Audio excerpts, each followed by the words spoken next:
उनमें कौरवली ही पंडितों के पंडित थे। पंडित किसे कहते हैं कि जो दूसरों की गलतियां निकाले, और पंडित मोक्ष मार्ग प्रकाशक उनका है 7वां 8वां अध्याय में हम देखें तो उसमें ये लिखा है कि जो जीव जैनी हैं, जैन धर्म के अभ्यासी हैं, जैन धर्म शास्त्रों को जिन्होंने पढ़ा है, तो पंडित ही हुए ना वो। फिर भी उनमें जो क्या भूलें रह जाती हैं उनकी चर्चा करते हैं। ये रहस्यपूर्ण चिट्ठी जिसकी चर्चा अपन ने कल शाम को आरंभ की थी,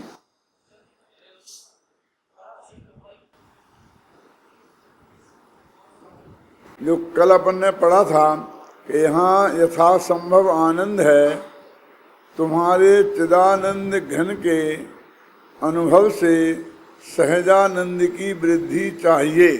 इसकी चर्चा अपन ने शाम को की थी।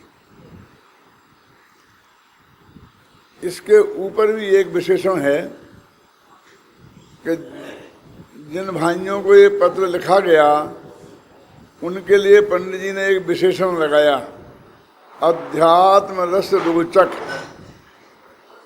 कि जो अध्यात्म रस की रुचि रखते हैं, मैं ऐसे भाइयों को ये पत्र लिख रहा हूँ। तो टोडरमल जी तो उनसे मिले ही नहीं थे, तो उन्हें कैसे पता था कि वे अध्यात्म रस की रुचि वाले हैं। इसका जवाब उन्हें नीचे दिया है, जिसमें ये लिखा है कि सो भाई जी, ऐसे प्रश्न तुम सरीखे ही लिखें। इस वर्तमान काल में अध्यात्म रस के रसिक बहुत थोड़े हैं, है ना। क्यों तुमने हमको ऐसा पत्र लिखा, इससे हमें मालूम पड़ा कि तुम्हें अध्यात्म रस के रसिया हो। और उनने पंडित जी ने उन्हें वो विशेषण दिया। अमृतचंद्र आचार्य ने जब अंत में श्लोक लिखा तो उसमें ऐसा लिखा कि स्वरूप गुप्त अमृतचंद्र का इसमें कोई कर्तव्य नहीं है, और तुम ऐसा मानकर कि मैंने ये टीका लिखी है, तुम मोह में मत नाचो। तो इसमें दो बातें हो गई कि ये टीका का कर्ता अपने को कहना वो मोह में नाचना है, और दूसरी बात कि उन्होंने अपने को विशेषण क्या दिया। हम भी लेते हैं ना फलाने फलाने ना दानवीर, विद्या भारती, न मालूम क्या क्या हैं, और उन्हें लेकर अपने को बहुत गौरवान्वित अनुभव करते हैं। अमृतचंद्राचार्य ने, किसी ने उन्हें कोई उपाधि दी हो चाहे न दी हो, लेकिन उन्होंने खुद को एक उपाधि दी और उसका नाम रखा स्वरूप गुप्त अमृतचंद्र, कि मैं तो अपने आत्मा में लीन रहने वाला आदमी हूं। तो तुमने इसको बनाने का राग किया था ना, कहाँ हुआ था? राग तो हुआ था। टोडरमल जी ने लिखा ना, ज्ञान राग तो मेरो मिलो, करनो धरनो तनु को मिलो। तो राग तो तुम्हारा ही था ना, जो राग तुम्हें हुआ था। तुम कैसे कहते हो यदि तुमने नहीं किया है तो ये अप्रमाणिक हो जाएगी। ठीक है, हम तो तुम्हारी वजह से इसको प्रमाणिक मानते हैं। ये टोडरमल जी ने लिखा है इसलिए हम सुन रहे हैं, अमृतचंद्र ने लिखा है इसलिए जनता सुनती है। वो ये माने कि हम बोल रहे हैं तो कोई नहीं सुने। तो कहते तुमने सुना नहीं ध्यान से। दो प्रकार के अमृतचंद्र हैं। एक अमृतचंद्र हैं वे जो आत्मा के ध्यान में लीन रहते हैं, उनका नाम है स्वरूप गुप्त अमृतचंद्र। और एक अमृतचंद्र वे हैं जो प्रवचन करते हैं, शास्त्र लिखते हैं, क्या विहार करते हैं, आहार करते हैं। तो मैं ये साफ शब्दों में कह रहा हूं कि स्वरूप गुप्त अमृत चंद्र का कोई काम नहीं है। वो घूमने फिरने वाले अमृत चंद्र का, प्रवचन करने वाले अमृत चंद्र का, क्यों वो राग वाले अमृत चंद्र का तो ये काम है। मैं कब मना करता हूं, अन्यथा वो अप्रमाणिक हो जाएगी ना बात। तो स्वरूप गुप्त जो शब्द है उसके पीछे ये रहस्य भी है। और मैंने अपना अपनापन उस स्वरूप गुप्त में ही किया है। ये राग वाले अमृत चंद्र में मैंने अपना अपनापन नहीं किया। तो पंडित जी लिखते हैं कि उनके लिए विशेषण देते हैं क्या, अध्यात्म रस रोचक। क्योंकि उनके प्रश्नों से उनने ये समझ लिया कि जिन्होंने ये प्रश्न लिखे हैं वो निश्चित रूप से अध्यात्म रस के रसिया होंगे, अन्यथा ऐसे प्रश्न उनके द्वारा लिखे जाना संभव नहीं थे। देखा, ऐसे प्रश्न भाई तुम सारिखे ही लिखें। अब तुम सारिखे, तुम जैसे लोग माने तुम अध्यात्म के रसिया हो। क्योंकि अध्यात्म की बात और पूछने वाले और ऐसे लोग कहाँ ऐसे पत्र लिखते हैं। दुनियादारी की बातें हैं, राजनीति की झगड़े हैं, यहाँ झगड़े की, समाज की झगड़े की, गांव में हमारे यहाँ ये तकलीफ है, क्यों रोने धोने की बातें ही करते हैं। अरे भाई ये संसार दुख का घर है, इसमें तकलीफ नहीं होगी तो क्या होगा। भरत राम जी ने लिखा पहली ढाल में ही कि चारों गतियों में दुख ही दुख हैं। हम जानते हैं कि तुम दुख ही दुख में हो, फिर दुख हमें क्यों लिखते हो। क्योंकि दुख को दूर करने का उपाय तो हम बिना तुम्हारे कहीं ही बताते हैं। तो ऐसे प्रश्न तुम सारिखे लोग ही लिखें। इस वर्तमान काल में अध्यात्म रस के रसिक बहुत थोड़े हैं। इसमें ये बात सिद्ध होती है कि उस वक्त भी ज्यादा नहीं थे, और अध्यात्म रस के रसियों की संख्या तो हमेशा ही कम रहती है। चौथे काल में भी होते तो महावीर को भी यही शिकायत हो सकती थी। क्यों हर समय, क्यों कि 608 जीव ही मोक्ष जाने वाले हैं ना, तो 608 जीव ही नए सम्यक दर्शन को प्राप्त करने वाले होंगे ना, तो उतने ही जीव उसकी चर्चा करने वाले होंगे। तो अब बताओ ये अनंत जीवों में हमेशा अध्यात्म की चर्चा करने वाले थोड़े ही रहने वाले हैं। इसलिए संख्या के हिसाब से अपने चित्त को कभी आंदोलित नहीं करना चाहिए। मैं अपने विद्यार्थियों को एक बात कहा करता हूँ, टोडरमल स्मारक भवन में आपने देखा हो कि जहाँ मैं प्रवचन करने बैठता हूँ उसके बगल में ऐसी जगह एक चित्र लगना है, और वो चित्र वो है भगवान महावीर के पूरा भव का, कि 2 मुनिराज भगवान महावीर को उपदेश दे रहे हैं। वो तो जब परिसर में विद्यार्थी जाते हैं तो उसके पहले जो मेरा एक दीक्षांत भाषण होता है ना, तो मैं ये बात समझाता हूँ कि बेटा तुम कहीं जाओ और उस गांव में श्रोताओं की संख्या भाग्य से कम हो सकती है ना, मुमुक्षु कितने हैं, तो तुम घबराना नहीं, अपने को छोटा पंडित नहीं समझना। ये देखो यहां वक्ता 2 हैं और श्रोता 1 है, क्यों और वो भी कोई आदमी नहीं कि श्रोता तो थे लेकिन बड़े लोग नहीं थे, अच्छे लोग नहीं थे, ऐसे बिल्कुल बहुत गरीब गरीब वैसे साफा माफा बांधे, क्यों यानी से अच्छे लोग चाहिए। उन्होंने ये नहीं कहा कि ये अच्छे लोग, शेर था वो कैसा था श्रोता, कि नहीं सदाचारी तो चाहिए ना, क्यों अभी रात में खाते हो आलू खाते हो तो हम उन्हें क्या सुनाए कि देखो ना यार अभी क्या है, ये क्या खा रहा है। सुनना मैं क्या कहना चाहता हूं कि वो शेर का चित्र है कि उसने हिरण को मार के खाना शुरू किया, आधा मांस नीचे पड़ा है, आधा पेट में चला गया है, हाथ में मांस का टुकड़ा है और मुंह खून से लथपथ है। ऐसा ही शेर है ना, क्यों जी। तो उन्होंने ये नहीं कहा कि तुम क्या खाते हो, हम तुम्हें जब सुनाएंगे पहले तुम ये छोड़ के आओ। समझना, मैं बहुत मरम की बात कह रहा हूं। अरे उन्होंने तो इतना तक नहीं कहा जतीश भाई कि कुल्ला करके आ पहले। क्यों? मैं झूठे मुंह किसी को कुछ नहीं सुनाता हूं। अरे तुमने जब तक सुनाया ही नहीं है तो वो बेचारा करेगा क्या? अब तुम सुनाओगे, ये भी तो सुनाना है ना कि कुल्ला करके आ। ये क्या है? ये सुनाना ही है कि नहीं है? बोलिए। तो सुनाने के लिए कोई शर्त कहां रही? भगवान महावीर कहते हैं कि सुना श्रोता की कोई शर्त नहीं है। हम कोई ऐसा प्रतिबंध नहीं करा सकते। मेरे से भी बहुत लोग शिकायत करते हैं, अरे पंडित जी आप बड़ी आत्मा ऊंची बातें करते हैं, लेकिन आपके यहाँ जो सामने बैठे बैठे श्रोता से मत करते हैं ना, उनकी आप जानते हैं वो क्या है?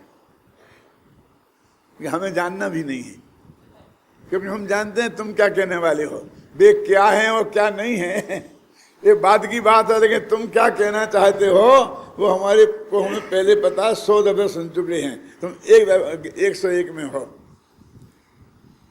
अरे साहब इनका धंधा कैसा है, खान पान कैसा है, तुम्हें पता नहीं है, क्यों सुनाते हो ऐसा को? मैंने कहा बताओ हमारे पास उपाय क्या है कि हम ऐसे लोगों को छांट सकें कि हम ऐसे लोगों को नहीं सुनाएंगे। टिकट लगा दें, जांच करने के लिए मेंटल डिटेक्टर लगा दें। क्यों? क्या करें बोलो रमेश जी? तो अरे हमारे मुनिराजों ने नहीं लगाया था, और लगाते तो महावीर जैसे जीव के लिए देशनालब्धि से वंचित हो जाता। समझ लो आप, जो नौभा महावीर होने वाला है वो जीव भी वंचित हो जाते। जब मैं ये बात कहता हूं तो लोग कहते तुम क्या चाहते हो कि सब मांस मदिरा भी खाएं और तुम्हारी आत्मा की बातें सुनते रहें, बस हो गया धर्म? ये नहीं कहना चाहते हैं। क्यों? क्योंकि उस सुनने के बाद उस शेर ने सारी जिंदगी मांस मदिरा नहीं खाई। ये तो पहले की बात है, बाद की बात नहीं है। सुनने के बाद की बात नहीं है ये। हमारे सुनने के बाद भी ये चलता रहे तो फिर आगे नहीं चलेगा मामला। फर्स्ट डे की बात है सिर्फ, ओनली। टिकट के फर्स्ट कवर निकलते हैं ना, तो लोग इकट्ठे रखते हैं, वो कितनी कीमत होती है, और फिर तो वही टिकट लाखों छपते हैं और रोजीना हर चिट्ठी पे लगे रहते हैं। कौन पूछता है उन टिकटों को? बोलिए। उस शेर ने फिर सारी जिंदगी मांस मदिरा नहीं खाई, अनछना पानी नहीं पिया के क्या बात करते हो? उसके बाद छन्ना तो है ही नहीं और लोटा ही नहीं है, पानी छानेगा कैसे? कि शास्त्रों में लिखा है कि जहां झरना हो, ऊपर से पानी गिर रहा हो, तो वो पानी नीचे गिरने से प्राशुक हो जाता है, तो वो पानी पिए और नहीं मिले तो प्यासा रह जाए। दूसरी कठिन बात यह है कि उसकी आंतें और दांत ऐसे होते हैं कि जो घास नहीं खा सकते ना पचा सकते। चबाने वाले दांत नहीं होते उसके, चीर फाड़ करने वाले दांत होते हैं, क्योंकि मांस खाने वालों को चीर फाड़ की जरूरत है, चबाने की जरूरत नहीं है। और घास चबाने की चीज है। अब ऐसी सीधी घास खा जाए तो पेट की क्या हालत हो। और उसकी आंत भी बहुत छोटी होती है मांस भक्षियों की, और शाकाहारियों की बहुत लंबी होती है। तो छोटी आंत वाले वो लंबी घास नहीं पचा सकते। इसे पचाने में, अनाज पचाने में तो मेहनत चाहिए, और मांस तो क्या, वो तो पचा पचाया है। समझे ना? तो क्या करेगा वो? अब मांस वो खाएगा नहीं और घास को खा सकता नहीं, और हलवा पूड़ी आप उसे खिलाने से रहे। हमें चाहे जितना खिलाएं, क्यों?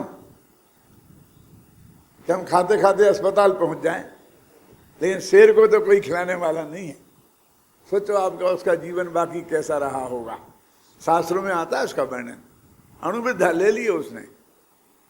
भले ही जीवन वो कितने ही दिन का रहा हो, लेकिन वो जीवन ऐसा रहा। तो सुनने के बाद की बात नहीं है, ये सुनने के पहले की बात है। कि सुनने के पहले लिखा ना, श्रोता कैसा चाहिए, तो गणधर देव भी श्रोता है। है ना, उत्कृष्ट कर्णधर देव भी श्रोता हैं।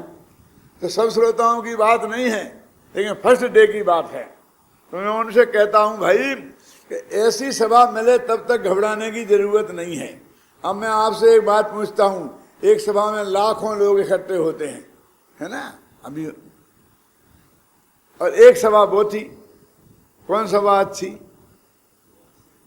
कैसा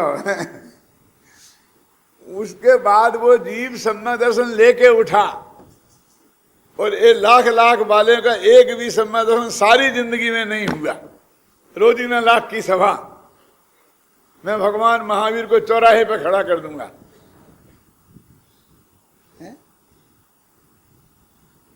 बनियों की कैद से निकालकर कितने सम्मानिष्टि हुए उनकी सभाओं में, बोलो विचार करो आप गंभीरता से। तो गिनती क्या देखना, जीवों की पात्रता देखना कि पात्र जीव कितने हैं। एक जीव भी पात्र हो और उसे वो ग्रहण कर ले तो समझ लेना भक्ता निहाल हो गया।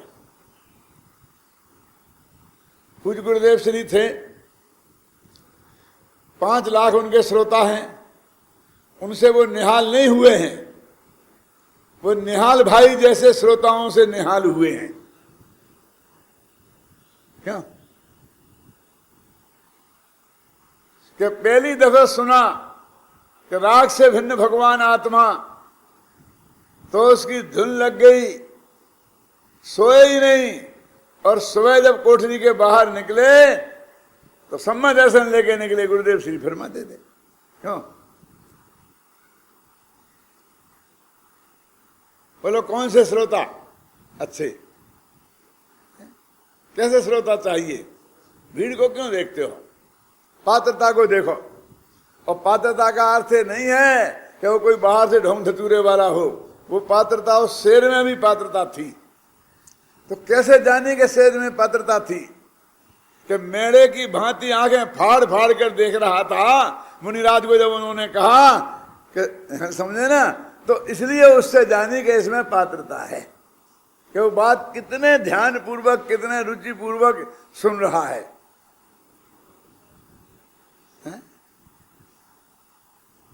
उसकी आंख से पता चल जाता है कि वो क्या प्रेम पूर्वक सुन रहा है कि नहीं, कि बार बार घड़ी देख रहा है। बार बार घड़ी देखने से ही हमें पता चल जाता है कि भैया जल्दी बंद करना चाहिए, परेशान हो गए हैं। पता क्या नहीं पता। तो इसलिए कहते हैं कि भाई ऐसे तुम जैसे ही लोग हैं कि मेरे को जिन्होंने ऐसा पत्र लिखा, अरे भाई जवाब देना तो बहुत बाद की बात है, ऐसे पत्र प्राप्त होना भी बड़े भाग्य की बात है। किसे मिले, हमें आपको मिले। खतरनाक, एक खतरनाक बात कहूं थोड़ी। मैंने एक सेठ जी से कहा था, उनके पास डाकुओं की चिट्ठी आई थी, इतना पैसे फलानी जगह पहुंचा दो, क्या नहीं तो हम तुम्हारे लड़के को उड़ा ले जाएंगे। अभी उड़ाया नहीं है, उड़ा ले जाएंगे। तो वो चर्चा चल रही थी। तो मैंने कहा कि सेठ जी, हमने तो आज तक किसी डाकू के हस्ताक्षर ही नहीं देखे, हमें दिखाई देगा चिट्ठी, और इस भव में हमें की देखने को मिलेगी ऐसा लगता नहीं है। डाकुओं की चिट्ठी किसके पास आएगी बोलो?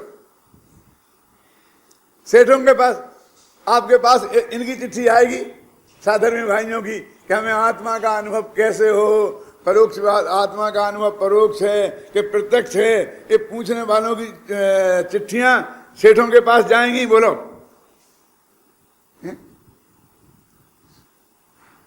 और इतने पैसे वहां पहुंचा देना, ऐसी चिट्ठियां पंडितों के पास जाएंगी। आप कल्पना करो, मैंने कौन सी चिट्ठी का पात्र कौन है ये आप सोच सकते हैं। टोडरमल जी बाद में बात करेंगे, पहले तो उस चिट्ठी लिखने वाले को धन्यवाद देते हैं।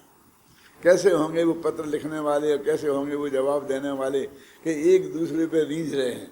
वो लोग टोडरमल जी पे रीझे थे इसलिए उन्हें उनसे प्रश्नों के उत्तर चाहिए और टोडरमल जी पूछने वालों पर रीझ गए तो पहले उन्हें अभिनंदन पत्र देने लग गए और बाद में प्रश्न के उत्तर तो बाद में देंगे।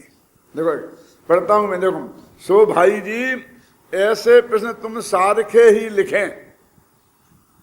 इस वर्तमान काल में अध्यात्म रस के रसिक बहुत थोड़े हैं। ये मत समझना बहुत से लोग कहते हैं नहीं उनके ज़माने में रहे होंगे, आज हमारे ज़माने में तो बहुत हैं। गांव गांव में जाओ तो सैकड़ों श्रोता मिल जाते हैं, तो टोडरमल जी को नहीं मिलते होंगे।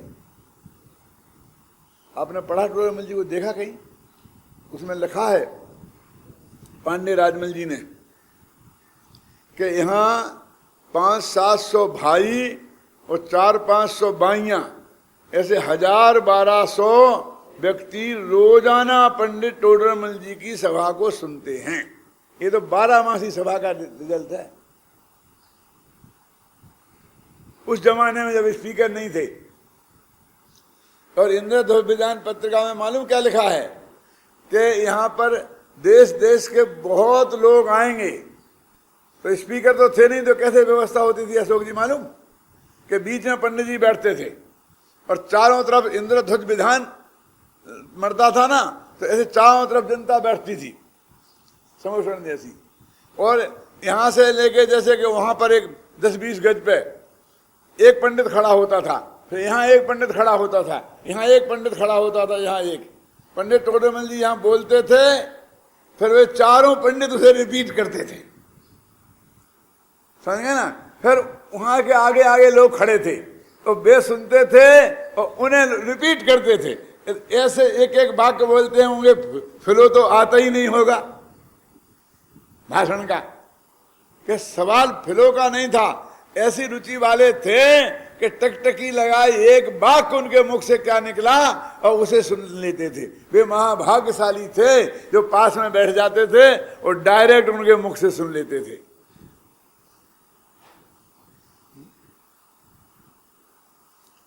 अभी एक सही घटना है जतीश भाई, एक महाराज अपने स्मारक भवन में आए,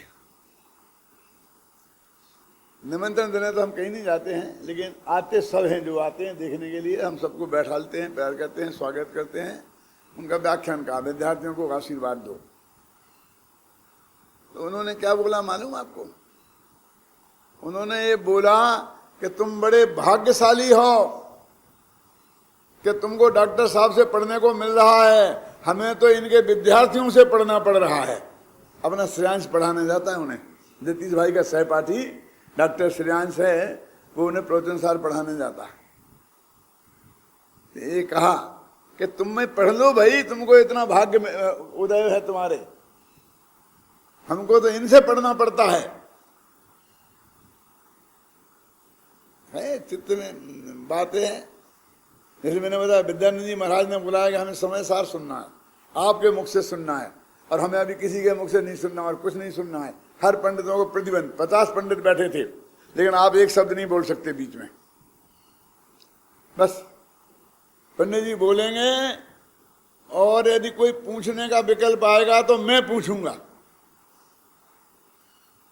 क्या मैं माने?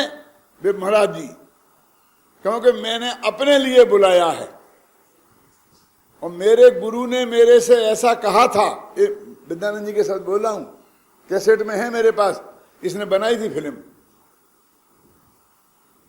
कि मेरे गुरु ने मेरे को, गुरु माने शांत सागर महाराज, कि बेटा अच्छे श्रोता बन जाओ तो बहुत बड़ी बात है, इसलिए मैं अच्छा श्रोता बनने की कोशिश कर रहा हूं। नहीं जी, कैसेट में है, आपके पास कैसेट आई है, सुनी होगी आपने। किस जीव के अंदर में कब इतनी तीव्र रुचि जग जाए क्या कि वो सुनना चाहता है, गहराई से समझ लेना है कि इसका काल नजदीक आ गया है। श्रोता क्या मतलब, और कोई शर्त नहीं है। कौन सी? कि वो कितनी जिज्ञासा भाव से सुन रहा। अमृतचंद ने लिखा ना, मेढ़े की भांति आंखें फाड़ फाड़ करके देख रहा। गुरु ने कहा स्वस्ति, एक अक्षर समझ में नहीं आया तो भी इतना समझ में आया कि कोई बहुत बढ़िया बात कही जा रही है, बस खत्म है। तो वो कहते देखो वर्तमान काल में अध्यात्म रसिक बहुत थोड़े हैं, धन्य हैं जो स्वानुभव की बात भी करते हैं। देखो टोडामल जी के जब ये चिट्ठी लिखी उस समय की बात बताता हूं मैं। उस समय के 6, 7, 8 बरस बाद तक की कि पंडित जी की आर्थिक स्थिति कोई ऐसी नहीं थी कि वे बिना धंधा पानी कुछ करें और आजीविका चला लेते। बाल बच्चे वाले थे, 2 लड़के और 1 लड़की थी उनकी। तो उस जमाने में इस चिट्ठी लिखने के बाद की बात कर रहा हूं, उन्हें अपना गांव छोड़कर, जयपुर को छोड़कर, और वो सिंघाना एक गांव है शेखावाटी में, जो आज जयपुर से 110 मील माने करीब 150 किलोमीटर दूर है। उस गांव में जाके एक अग्रवाल जैनी सेठ थे, उनके यहाँ जाके मुनिमी का काम करना पड़ा था। उस जमाने में 150 पौने 200 किलोमीटर जाना बहुत बड़ा परदेश था। आज तो अमेरिका पास है, क्या नहीं जी, आपकी कृपा से। चाहे जब चार्जिस को भेज देते हो ना, बोलो। उस वक्त पैदल जाना पड़ता था, घोड़े पे गाड़ी में जाना पड़ता था। जो मुनिमी करने गया हो उसे घोड़ा गाड़ी कहाँ उपलब्ध है, हैं? माने ऐसी उनकी आर्थिक स्थिति थी और ऐसी विद्वत्ता थी। उसके पहले रहस्यपूर्ण चिट्ठी पहले लिखी, ऐसी नहीं कि वो पहले की बात होगी और बाद में लिखी होगी। ये उन्होंने 11 में लिखी और ये बात मैं आपको 18 की संमत 1818 की बता रहा हूं। ये 1811 में लिखी है चिट्ठी। और 1818 की क्या बात हुई कि एक साधर्मी भाई राजमल जी थे, तो उन्होंने कहीं ये प्रशंसा सुनी कि टोडरमल जी बहुत बड़े विद्वान हैं। तो वे सारे देश में घूमते फिरते थे, आत्मा के लिए तड़पते फिरते थे। तो वो जयपुर आए नाम सुन के, लेकिन जयपुर में पता चला कि वे यहाँ नहीं हैं। तो उसमें लिखा उनने कि मैं आगरा चला गया। उनका जीवन पत्रिका लिखी है उनने, वो मेरी उस किताब में छपी है, पंडित टोडरमल व्यक्तित्व कर्तृत्व में, कि मैं आगरा चला गया। तो मैंने भूदेव दास जी से मिला, उनके पास कुछ दिन रहा, फिर लौट के जयपुर आया गया। पंडित टोडरमल जी आ गए होंगे, तो फिर मुझे जयपुर में नहीं मिले, तो मैं उदयपुर चला गया। तो वहाँ दौलत राम कासलीवाल थे, तो जयपुर के राजा के राजदूत थे, उदयपुर के राजा के यहाँ। उस जमाने में राजदूत को उकील बोलते थे, उकील माने वकील। उसमें लिखा है कि दौलत राम जी कासलीवाल जयपुर महाराजा के महाराणा के यहाँ उकील हते। क्या? फिर उनके पास रहा मैं, फिर लौट के मैं जयपुर आया टोडरमल जी के पास। फिर मुझे जयपुर में टोडरमल जी नहीं मिले, पाटनी जी। तो फिर मैं सिंघाना गया, जहां वे मुनिमी करते थे। क्या? और मैंने उनसे जाकर के वहां देखा, उनसे प्रश्न किए। प्रश्न करते हैं, वे गोमट साहब ग्रंथ के आधार पर जवाब देते गए, फटाफट फटाफट फटाफट मेरे सारे प्रश्नों के। और मैं इतना प्रभावित हुआ कि केवल ज्ञान की महिमा जैसी मेरे को लगी, तो मैं उन्हीं के पास रह गया। ये कब की बात है? 18। उसके बाद 18 के पहले की, मतलब फिर मैंने कहा उनसे कि तुम्हारे ज्ञान का क्षोभसम बहुत है और तुमको गोमट सार का अभ्यास बहुत अच्छा हुआ है और बहुत जीव मंद बुद्धि के हैं, तुम यदि ये टीका लिख दो इसकी तो बहुत जीवों का बहुत कल्याण होगा। तो उनने मेरी बात मान ली और वहां दिन भर मुनिमी करते और रात को गोमट सार की टीका लिखते। क्या? और वो राजमल जी ने ऐसा लिखा कि वे लिखते गए और हम बाँचते गए, उन्हें चैन नहीं पड़ती, बगल में बैठ जाए। तो एक पेज लिख के पंडित जी ने ऐसा रखा तो वे उठा के पढ़ दी।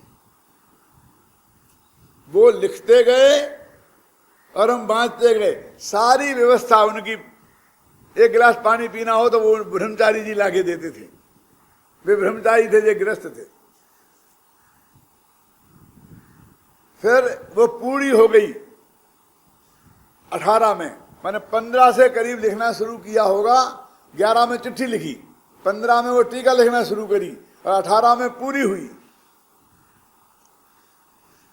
तो उन राजमल जी ने जयपुर में आए और जयपुर में उनकी बहुत लोगों को समझाया कि तुम कैसे मूर्ख लोग हो, तुम्हारे यहाँ का इतना बड़ा पंडित और वहाँ मुनि भी कर रहा है क्या। और यहाँ पर 10,000 घर जैनियों के थे उस जमाने में, और उस जमाने में परिवार बड़ा बड़ा होता था, एक परिवार में 10-15 आदमी से कम नहीं होते थे। 1 लाख से जैनी कम नहीं था जयपुर में उस समय, दिगंबर जैन। तो उन्होंने कहा तुम कैसे लोग हो। तो वहां पर 9 मिनिस्टर थे उस वक्त, जैन मिनिस्टर राजा के यहाँ, जिसमें बालचंद छाबड़ा और रतनचंद जी दीवान, ये 2 बड़े पोस्टों पे थे। उन दोनों को ये बात जची तो वो आग्रह करके टोडरमल जी को वहां से लाए और फिर उन दोनों ने उनकी पूरी व्यवस्था की। फिर तो एक ऐसी व्यवस्था की, उन्हें मकान दिलाया, उनके लिए एक नौकर नौकरानी दिले कि जो बराबर उनको ज़्यादा तकलीफ नहीं पड़े, और वो सब 5-7 पंडित दिए जो वे लिखे तो उसकी नकलें करते रहे। तो ये सारी व्यवस्था किसने की? रतनचंद दीवान और बालचंद जी छाबड़ा ने। तो उसके बाद उन्हें थोड़ी आर्थिक चिंता से मुक्ति मिली, और मैं ये कहना चाहता हूं कि समाज ने उन्हें मुक्त किया तब वे इतना काम कर पाए। उसके बाद मोक्ष समाज प्रकाशन लिखना शुरू किया, क्योंकि 8-10 घंटा वो आजीविका में बिता दे, क्यों, और थक के चकनाचूर हो जाए और फिर आकर के काम करे, तो हर आदमी तो है नहीं टोडरमल जैसा का कुछ करके बता पाएगा। और उसके लिए भी तो फ्रेश माइंड चाहिए कि थका थका माइंड चाहिए। फिर रिटायर्ड होने के बाद करेगा। तो जब गवर्नमेंट ने अपने काम करने लायक नहीं समझ के रिजेक्ट कर दिया, तो ये धर्म का काम के रिजेक्टेड लोगों का है, किनका काम? जिनने जीवन भर किया होगा वे रिजेक्टेड होंगे तब भी कर सकते हैं। गुरुदेव ने 90 वर्ष तक किया, क्या ना, लेकिन जीवन भर किया तब। तो ये टोडरमल जी की जिनकी चिट्ठी है, उस वक्त उनकी आर्थिक स्थिति कैसी थी उसकी कल्पना आप कर सकते हैं। और जब से उन्होंने धंधा बंद किया, नौकरी छोड़ दी और ये लिखा समय वगैरह काम, तो समाज ने उनकी कितनी बढ़िया व्यवस्था की थी उसकी भी मेरे पास एक लिस्ट है, जो राजाओं के उस कापड़ द्वारे में मिली है। वो मैंने प्रकाशित इसलिए नहीं कर पाई कि जो एक गुलाब चंद जी ठोलिया थे जो कापड़ द्वारे में थे, तो उनने लाके दी थी, लेकिन उनने ये कहा कि आपने यदि इसको प्रकाशित कर दी तो मेरी नौकरी तो जाएगी, मैं जेल में भी जा सकता हूं। क्या? तो वो लिस्ट है आज भी हमारे पास रखी है, मतलब राजमल जी के पास थी, उन्होंने वापस ले ली, हमने फोटो कॉपी करा ली थी। वो लिस्ट में क्या लिखा है? ये लिखा कि जब राजा के आदमियों ने उनका सामान जब्त किया तो गए, तो नीचे के बरामदे में ये सामान मिला, उसकी लिस्ट अलग है, अंदर के कमरे में मिला, उसकी लिस्ट अलग है, ऊपर के बरामदे में मिला, उसकी लिस्ट अलग है, ऊपर के कमरे में मिला, यहाँ अटारी में, बगल में, यहाँ वहां, सब कमरों में कहाँ कहाँ क्या सामान मिला, सबकी लिस्ट है। इतने अंगरखा, इतनी धोती, ऐसे सब, इतने गहने सोने चांदी के सब। और ये लिखा है कि नौकर के कमरे में 2 बोरी गेहूं मिला, नौकर के कमरे में, तो वो नौकर को वापस दे दिया, और टोडरमल जी के कमरों में जो सामान मिला वो जब्त कर दिया गया। इसका मतलब नौकर भी था, और मकान इतना बड़ा था कि उसी में नौकर को रहने की व्यवस्था थी, उसके लिए कमरा दिया हुआ था, और वो वहां रोटी बना के खाता था, माने 2 गेहूं का है को था वहां। तो उस वक्त देख करके ऐसा लगता है कि वे कोई ऐसे तो नहीं थे कि जिन्हें खाने की व्यवस्था नहीं हो, क्योंकि उन लोगों ने कहा कि भाई देखो हमारे इतने बड़े विद्वान, जो हमारे इतने, तो वो कम से कम हम जैसे तो रहना चाहिए। टोडरमल जी को 11 में चिट्ठी पहले आई तो पहले उनको इतनी प्रसिद्धि जगत में हो गई थी। देखो कि जो स्वानुभव की बात भी करते हैं तो उनको भी स्वानुभव की बात करने वाले नहीं मिले ना। वहां सिंघाड़ा में कौन मिला होगा, वहां दिन भर मुनि भी करते रहते थे। ये पिलानी के पास में है वो गांव, जो पिलानी है ना बिरला जी की, उसके बगल में ही है सिंघाड़ा गांव। वही कहा है कि तत्प्रति प्रीति चित्तेन येन वार्तापि श्रुतः निश्चितम सा भवेद भव्यो भावी निर्वाण भाजनम। पद्मनंती पंचविशद का ये उन्होंने उनको लिखा। क्या है इसका अर्थ? कहते हैं कि उस बात को, उस तत्व ज्ञान की बात को प्रीति चित्त से जो सुनता भी है, कहता है नहीं, करता है नहीं, लिखता है नहीं, जो सुनता भी है वो निश्चित रूप से निकट भव्य है और भावी निर्वाण भाजनम, वो जल्दी ही मोक्ष जाएगा।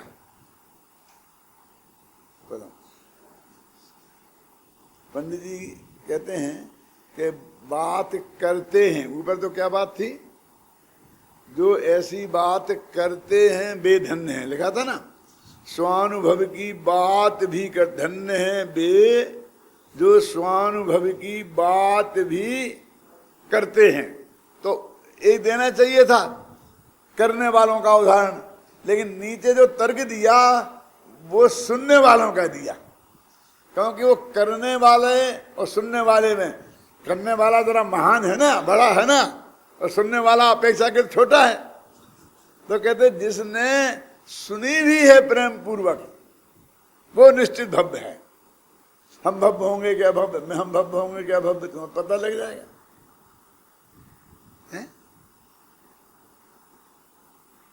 ऐसा विकल्प करने की क्या जरूरत है? वो कहते हैं क्या है उसके पहचान का चिन्ह, कि जो तत्व की बात प्रीति पूर्वक सुनते हैं, समझ लो आप, अरुचि पूर्वक नहीं। कई बातें हो सकती हैं, ये पंडित लोग इसलिए भी सुन सकते हैं कि मैं भी वो कला सीख जाऊं, क्यों, फिर मेरे को भी प्लेन से बुलाया जाए और मैं भी जब बैठूं तो मजा आ जाए, क्यों।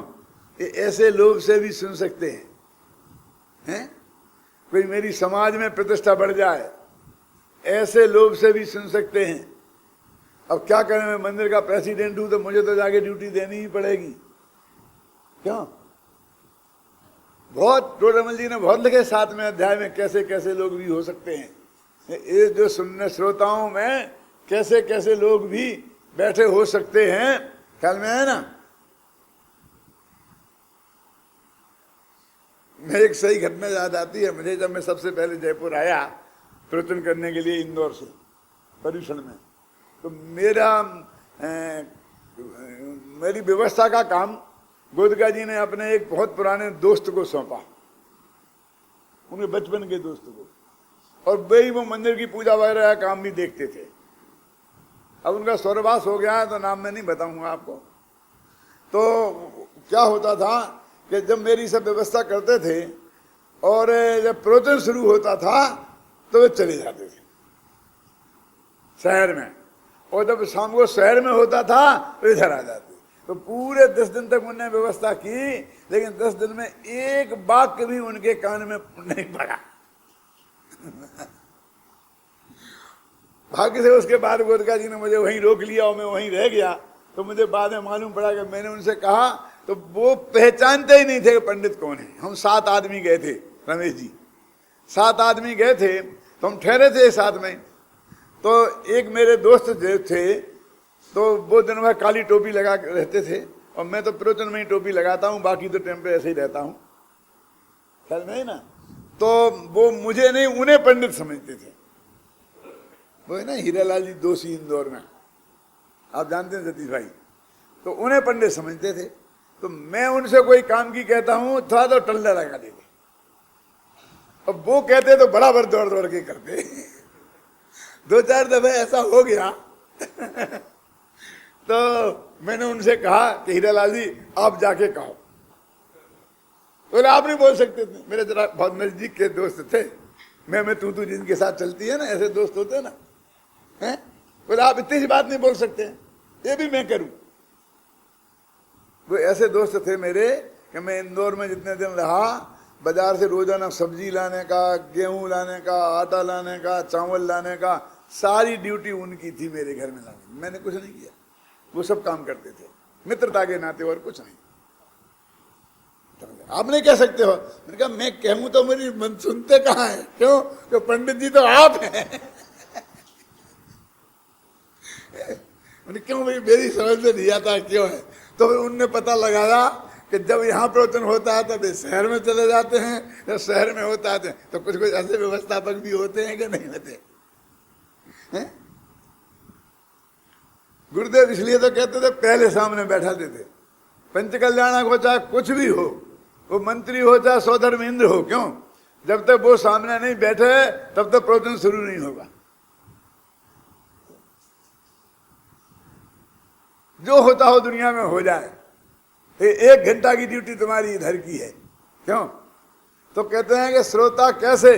कि जिनको विशुद्ध अध्यात्म सुनने की जिज्ञासा हो, वो ही जानने की, जिनको अंदर से पूरी लगन लगी हो, ऐसे श्रोता हो तो ही वो वक्ता का मन लगे। वो कहते हैं सो भाई जी, ऐसे प्रश्न तुम सारखे ही लिखें।